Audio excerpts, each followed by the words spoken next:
It's Ephesians Chapter 6, verses 10 through 20 out of the NIV. I'm going to read the whole thing so we know what we're talking about, and then we're just going to go back and talk about a few verses together. Y'all ready? Finally, be strong in the Lord and in his mighty power.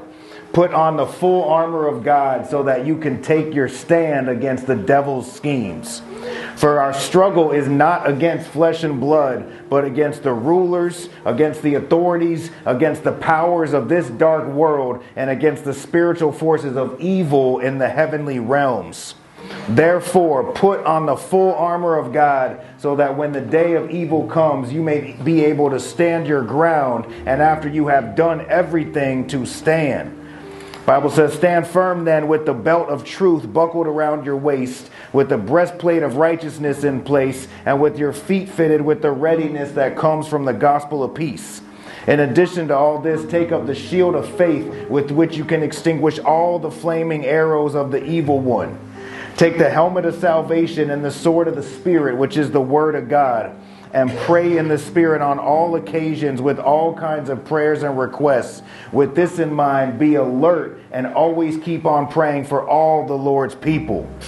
Pray also for me that whenever I speak, words may be given me so that I will fearlessly make known the mystery of the gospel, for which I am an ambassador in chains. Pray that I may declare it fearlessly as I should. Amen. The Art of War, y'all. That's what this series is called. The Art of War is written by an author named Sun Tzu. It's written in the 5th century BC. And this book, y'all, this is one of the greatest military strategy books that has ever been written. Here's a famous quote that I've always loved. It says, if you know the enemy and you know yourself, you need not fear the result of 100 battles. In other words, we got to study the enemy when we go to war. Any country, I promise you, doesn't just say, hey, we're going to declare war on so-and-so. Let's just go for it, guys. Mount up, let's go. No, they are studying the enemy. They are learning everything they can about them before they make that strategic move. And guys, we got to do the same thing in the spiritual war that we're in at this present time, our whole entire life. So, first, when we're studying the enemy, there's a couple things that we got to make sure that we know. There's a lot of things you can study, obviously. Let's just focus on two for tonight. First is, why are they doing this? What's the motivation? Like, why is the enemy doing this? And next, what are they going to do? In other words, what's the enemy's tactics or strategies? So let's start with the backstory of this whole entire thing and how we got to the point we're at today. I'm just going to go into it short and sweet. If anyone's familiar with the story where Satan was actually cast out of heaven, and basically to sum that up really quickly, it's because of his pride and his rebellion against God, attempting to elevate himself above God and to challenge his authority. God said, nope, not happening here. Right? It said, the Bible says that Satan was cast out of heaven, and his followers were all cast down with him, which then became demons. Like he was trying to start a little mutiny going on, and God said, nope. If we know that that's what happened, clearly that our enemy that we're fighting does not want us to follow God. He wants us to follow him. Right? The enemy wants us on his team. Or at least he's going to try to do whatever possible to ensure that we are not an active player on God's team. You get that?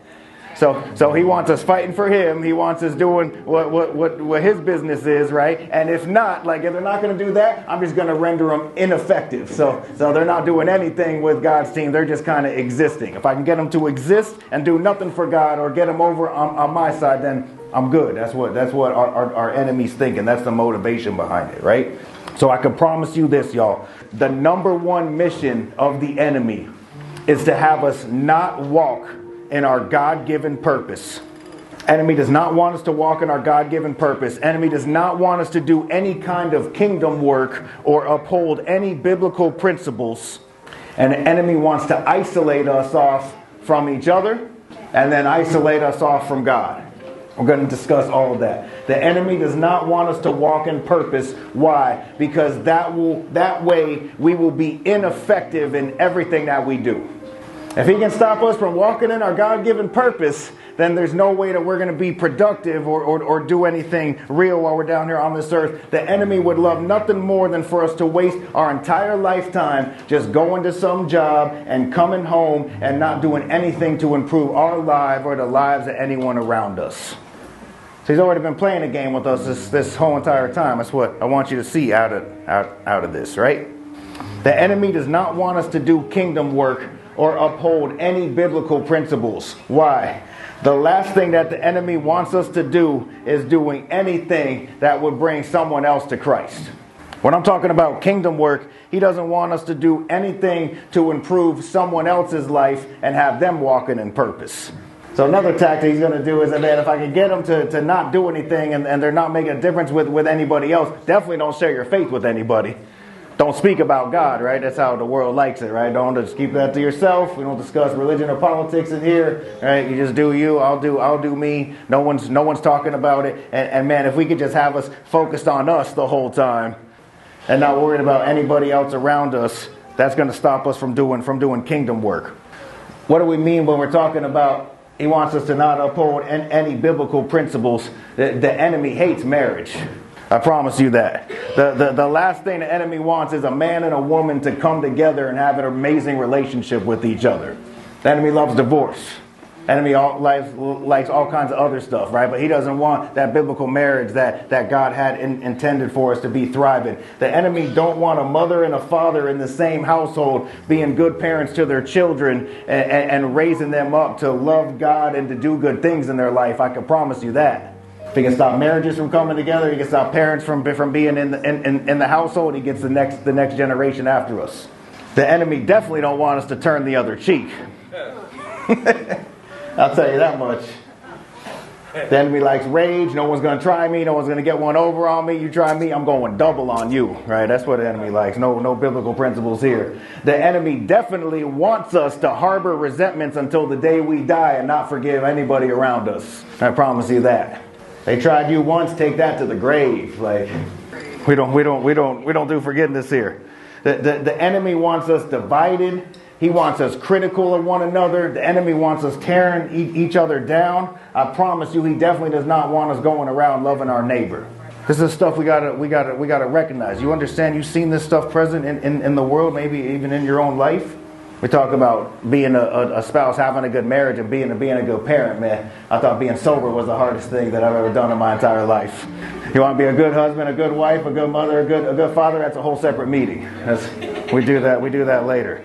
Next, the last one, and this is good. You got to see this. The enemy wants to isolate us off from each other, and then he wants to isolate us off from God. Why? Because the first project, man, if he can isolate us off from each other, if he can get us too busy, if he can slip in little division here and there, just have people not as tight as they once were, if he can have people not wanting to pick up that phone, not wanting to reach out, just wanting to go off and do their own thing, that's step one. And then next, right, if I cut them off from each other, they're not getting any good counsel, any good godly advice. Man, if I could just kill this, he's trying to kill this relationship here, right? And then he's trying to kill this relationship here. If I can cut them off from God, they don't have anyone around them to say anything and pour into their life. Now I cut off that relationship with God. They're not praying. They're not reading the Word. They're not doing anything with God. Got them.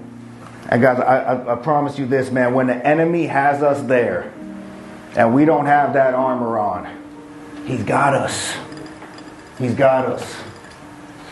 That's the mission, right? That's the why behind it. Next is going to be, what are the tactics and strategies that the enemy is going to use against us? I can tell you this.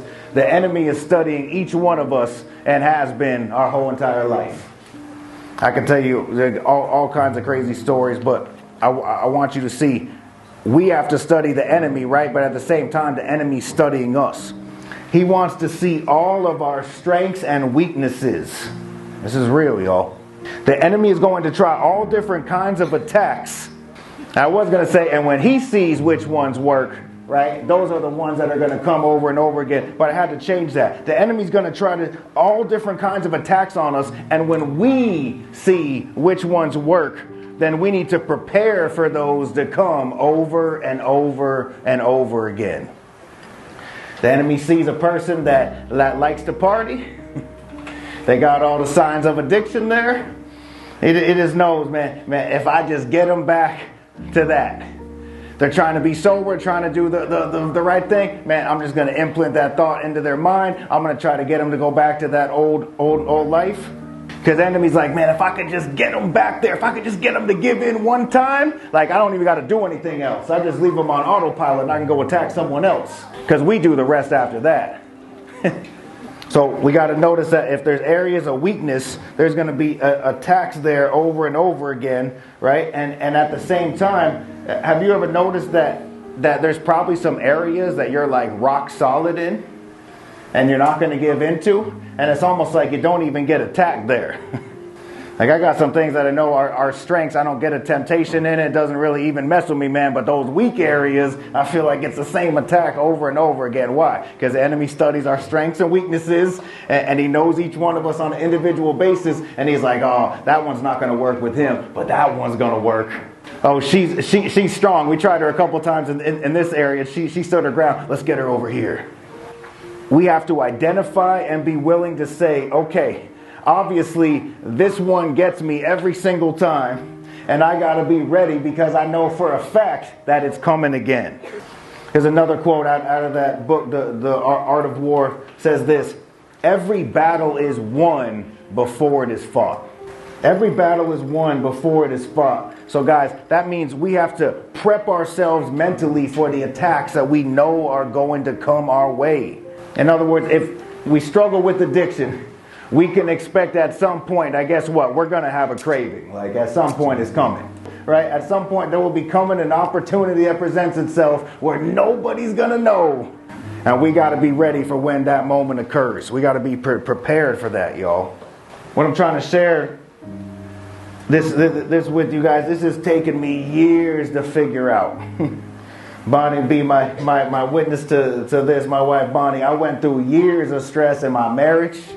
I went through years of stress with my kids, with trying to start an organization. Man, I used to lose my cool on a regular basis. And I would get so worked up, right, when Bonnie would do something to irk me. And my daughter Layla, like you tell her to do something 20, 30 times and she still don't do it, man. And that would just, oh my goodness, I would get so mad. I mean, nothing I would ask her to do. Raising a stepdaughter that, doesn't really want to have much to do with me, that's a whole nother subject, man. And all these things, I will find myself just getting angry and upset about it over and over again. And I finally had to, sit down with some mentors. Like God had to work on me on some things. And it was just funny how like the attacks kept coming in the same area over and over again. It was always in the marriage, always something with the kids. It was always something else, a business or whatever's going on I'm getting frustrated with. I don't know if you were there a few weeks ago when we talked about a message. I made a little parallel with my son's basketball team, the 8 to 10-year-old league at GT Bray. Right? And the one coach, like he would have the team run the same play over and over again against my son's team. And they would always break through and score. And I would be sitting in the stands yelling at him, it's the same play. He's going to do the give and go to number 6, guard number 6. I'd be yelling at him like, it's the same play over and over again. How are you falling for it? I feel like that same guy's yelling at me sometimes. Like, just it's the same play, bro. Why are you getting mad again? He's doing the same thing. You know it's coming. Guys, I feel like sometimes in my life, I felt like I was watching a movie over and over again. Like, I already know what the ending's going to be.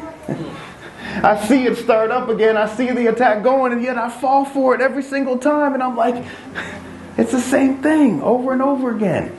Guys, I finally got to the point where I would literally know what was going to happen next. I could see it developing between me and her, something going on, and I'm like, don't react. It's the same play, like it's the same movie. You already know how this ends, Justin. Layla, I need you to do this, this, and this. Don't do it. I feel the anger rising up. It's the same play. Just let it go. Just let it go. Guys, I need you to walk away with this here tonight. You got to know, what areas do you keep getting attacked in over and over again?